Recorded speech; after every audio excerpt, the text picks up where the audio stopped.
Brain crash हो गया, जो कि आपात स्थिति का संकेत था। इसका मतलब है कि 780 ड्रीमलाइनर में कुछ न कुछ टेक्निकल एरर था, जिसकी वजह से दुर्घटना हुई। आखिर सरकार बेगुनाहों के जीवन से क्यों खिलवाड़ कर रही है? हमें जवाब दीजिए।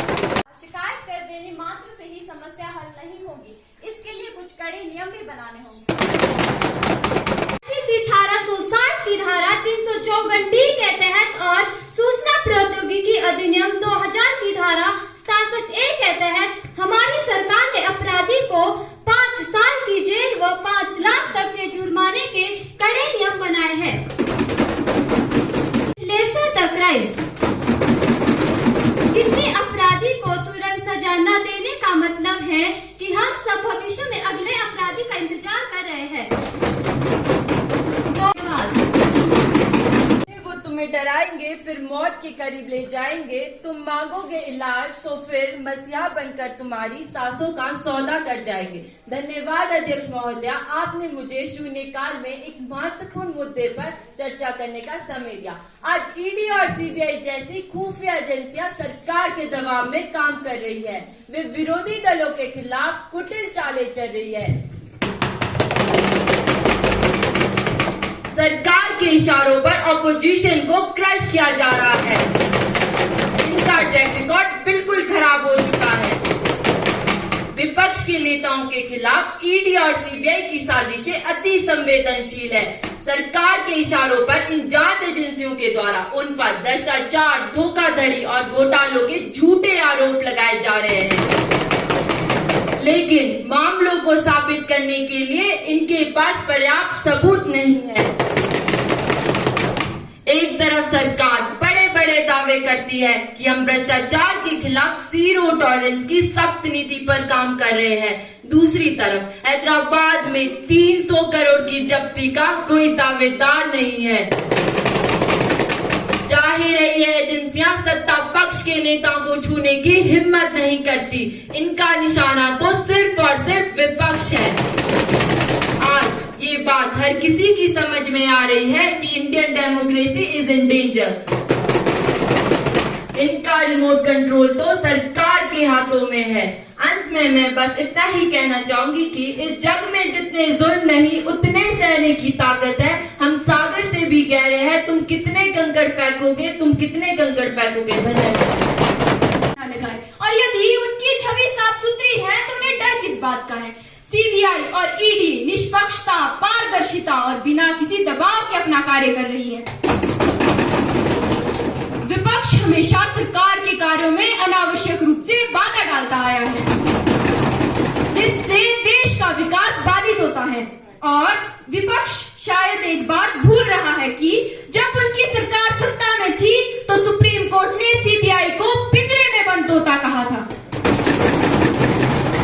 इल्जाम आप हम पर यूं न लगाया करो, कभी खुद को भी आईने के पास ले जाया करो, कभी खुद को भी आईने के पास ले जाया करो। धन्यवाद।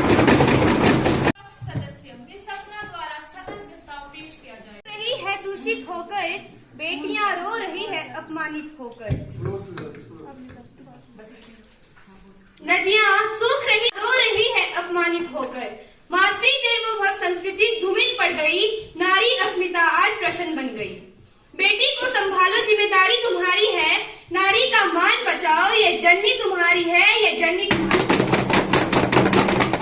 धन्यवाद अध्यक्ष महोदया, आपने मुझे सदन में स्थगन प्रस्ताव लाने की अनुमति प्रदान की। सत्ता के नशे में मदमस्त सरकार शायद मेरी कविता की पंक्तियों से समझ गई होगी कि मैं उनका ध्यान किस अहम मुद्दे की तरफ खींचना चाहती हूँ। भारत जैसा देश जहाँ पर नारियों की पूजा शक्ति स्वरूप मानकर की जाती है, उस बंधन भूमि पर महिलाओं के खिलाफ हो रहे जघन्य अपराधों ने मानवता को शर्मसार कर दिया है। नारियों का अपने सम्मान के प्रति संघर्ष उतना ही पुराना है जितनी पुरानी पितृसत्तात्मक व्यवस्था है। स्त्रियों ने कभी कुप्रथाओं और रूढ़ियों से मुक्ति पाने के लिए संघर्ष किया और तो कभी राष्ट्रीय स्वाधीनता संग्राम में पुरुषों के साथ कंधे से कंधा मिलाकर काम किया है। इतिहास गवाह है कि शत्रुओं को ललकारने में भी ये वीरांगनाएं पीछे नहीं हटी। मैं महिला विकास मंत्री जी का ध्यान इस अहम मुद्दे की तरफ आकर्षित करना चाहती हूँ कि पिछले 5 वर्षों में महिलाओं के खिलाफ 98 लाख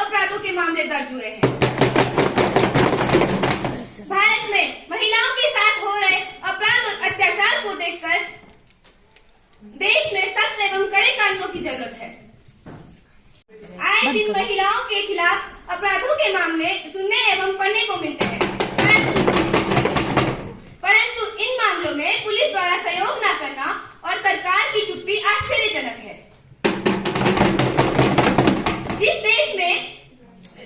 जिस देश में सरकार द्वारा एक तरफ बेटी बचाओ बेटी पढ़ाओ जैसे नारे पर दुहाई दी जाए और दूसरी तरफ नारी अस्मिता पर राजनीति की जाए, क्या सच में वो राष्ट्र महान है?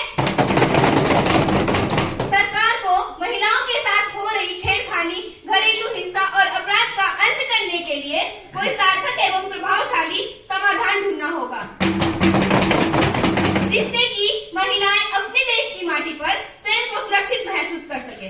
धन्यवाद। महोदया, यह बात सत्य है कि भारत की इस पवित्र भूमि पर जहां नदियों को भी मां का सम्मान दिया जाता है, उसी भारत भूमि पर नारियों का शोषण हो रहा है। देश में बढ़ते हुए नारी अपराधों को रोकने के लिए हमारी सरकार ने पुलिस डिपार्टमेंट को नारी सुरक्षा को प्राथमिकता देने को कहा है। हर पुलिस थाने में एक स्पेशल सेल बनाया गया है, जिसमें सिर्फ और सिर्फ नारी सुरक्षा पर एक महिला पुलिस थाना बनाया गया है, जिसमें एक लेडी पुलिस ऑफिसर 24 घंटे तैनात रहती है। जगह जगह सीसीटीवी कैमरे लगाए गए हैं, जिनकी मॉनिटरिंग पुलिस कंट्रोल रूम से लगातार होती रहती है। ड्रोन से निगरानी करने की भी व्यवस्था की जा रही है। इसके अतिरिक्त महिला सुरक्षा के लिए महिलाओं को खुद भी सक्षम होना होगा। हिम्मत, साहस और वीरता को उन्हें अपना महत्वपूर्ण गुण बनाना होगा। धन्यवाद।